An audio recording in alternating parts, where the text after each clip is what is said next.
My name is Alyssa Michalke, and I have the unique privilege of serving as this year's Texas A&M Corps Cadets Commander. I am the first female to hold this position. The Corps Cadets here at Texas A&M is a 4-year leadership development program in which we take high school students and turn them into high-quality leaders of character.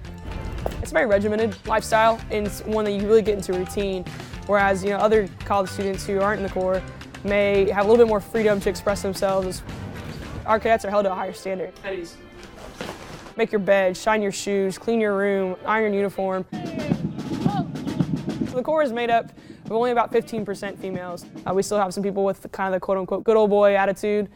Being a female leader can be challenging at times, but we have a lot of really mature cadets who really see past that. I definitely placed a little bit more pressure on myself coming into this year, just knowing again that I kind of was now quote-unquote the face of these women who've come through the Corps 40 years ago. I didn't want to be the Corps commander who failed.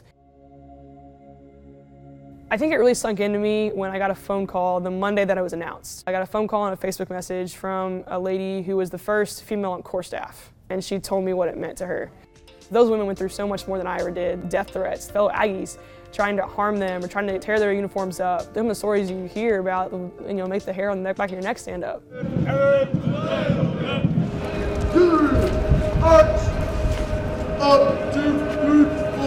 Formation is held every Monday, Wednesday, and Friday mornings at about 6 o'clock in the morning. My uniform's supposed to be looking good or ready to go to do physical training. Even though I am the commander and I yell commands, "Bring your units to parade rest!" I'm still held to the same standard that we hold our freshmen to. Every formation that we have, you'll see freshman cadets running out of the dorms with their hands held high above their head and yelling "A."